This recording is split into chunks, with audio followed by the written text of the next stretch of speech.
Thì trước khi bắt đầu vô các cái nội dung chính thì em xin giới thiệu một cái mô hình giảng dạy bằng Microsoft Teams. Thì cái Microsoft Teams này á, đối với ở Việt Nam cũng như ở trong tỉnh của mình á, thì mới tiếp cận đây. Tuy nhiên thì cái chương trình này đã được sử dụng rất là nhiều và phổ biến rộng rãi ở trên thế giới. Thì quý thầy cô nhìn lên màn hình, quý thầy cô sẽ thấy được một cái mô hình của một trường. Ở đây em lấy trường Phan Bội Châu của Xuân Lộc để demo cho quý thầy cô xem. Thì trong cái hệ thống của Microsoft Teams này, khi mà trường xây dựng nên á, thì sẽ có một là các cái hệ thống lớp, các lớp học. Cái thứ hai là trong cái hệ thống thì sẽ có một cái group hội đồng, một cái nhóm hội đồng, tức là tất cả những thành viên của hội đồng sư phạm trường mình là sẽ là thành viên của cái nhóm này. Rồi ban liên tịch, rồi chi bộ, rồi quản sinh. Quý thầy cô mình hình dung ở đây mỗi cái tên như thế này là một cái nhóm, mình hình dung đó là một cái phòng học đó, và các cái tổ chuyên môn, các cái tổ chuyên môn. Thì để trong cái công tác quản lý á, thì ban giám hiệu sẽ là thành viên của tất cả các cái tổ nhóm này và của các cái lớp học, để thuận lợi cho cái công việc kiểm tra, dự giờ. Nói chung là sẽ quản lý được hết tất cả các cái nhóm ở trong hệ thống. Vậy thầy cô mình sẽ hình dung là thầy cô mình là thành viên của tổ chức nào thì thầy cô khi đăng nhập vào hệ thống sẽ thấy hiện lên cái nhóm đó ở trong tài khoản của thầy cô.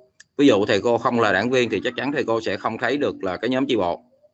Thầy cô không là giáo viên chủ nhiệm thì thầy cô sẽ không thấy được cái nhóm quản sinh. Thì thầy cô sẽ thấy được cái nhóm hội đồng thôi, và những lớp. Thầy cô sẽ thấy được nhóm hội đồng, thấy được mỗi cái tổ của mình, và những lớp thầy cô được phân công chuyên môn. Và đối với học sinh học lớp nào thì học sinh đăng nhập vào trong hệ thống chỉ thấy duy nhất cái lớp của học sinh đó thôi. Ví dụ các em học sinh lớp 93 thì các em vào trong hệ thống chỉ thấy duy nhất mỗi cái lớp 93 này. Là nó không lẫn lộn đi đâu được hết.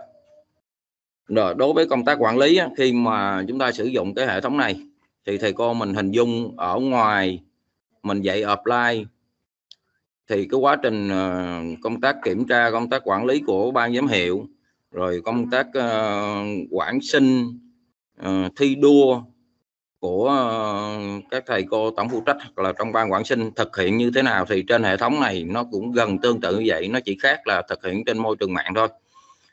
Ví dụ ở trong cái mô hình này thì thầy Toàn là phó hiệu trưởng của trường trung học cơ sở Phan Bội Châu chẳng hạn, thì thầy Toàn có thể vào bất kỳ một cái lớp nào không để xem là học sinh nó học như thế nào, không có gặp khó khăn gì không, hoặc là để dự giờ quý thầy cô đang dạy ở lớp đó. Rồi có thể là triển khai các cái loại báo cáo, các cái kế hoạch, các cái văn bản của trường không vào trong các cái nhóm mà thầy Toàn là chủ sở hữu ở trong đó. Như vậy ban giám hiệu là có hết các chức năng đó.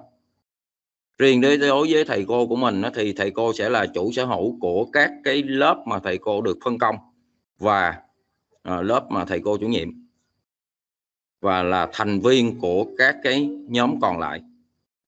Ví dụ thành viên của hội đồng, thành viên của liên tịch, thành viên của chi bộ. Chủ sở hữu là mình có toàn quyền ở trên hệ thống, mình có thể thêm thành viên, có thể bớt thành viên, có thể là xử lý phân công dạy thay, rồi thêm học viên vào lớp, không thêm các thầy cô giáo vào lớp, xóa các học sinh nghỉ học đi chẳng hạn. Rồi đó là sơ lược một số cái chức năng cơ bản. Ngoài ra đối với cái công tác quản lý và đối với thầy cô giáo mình, nếu mà mình sử dụng cái hệ thống này, khi mà mình học offline thì nó rất thuận tiện, online thì nó rất thuận tiện rồi. Tuy nhiên khi mà mình học offline thì nó sẽ hỗ trợ cho thầy cô được nhiều cái chức năng nữa. Ví dụ duyệt giáo án online của thầy cô ban giám hiệu, của thầy cô tổ trưởng và thầy cô giáo viên của mình, thì mình sẽ nộp giáo án online luôn, và ngày giờ duyệt, không, chữ ký số thì nó đều thể hiện ở trên này. Rồi mình có thể là lưu trữ các loại hồ sơ kiểm định, quản lý nội bộ, bao gồm là học sinh chuyển đi, học sinh chuyển đến, thậm chí có thể xử lý điểm ở trên này giống như là hệ thống VnEdu. Nó gần giống như khoảng 80-90% là cái hệ thống VnEdu, chỉ khác cái là không có nhắn tin được, nhắn tin SMS thôi, mà phải online thì vào trong này học sinh sẽ xem điểm được. Mình có thể gửi điểm số đó cho phụ huynh qua cái hệ thống này, khi mà đăng nhập vào trong này thì sẽ thấy hết.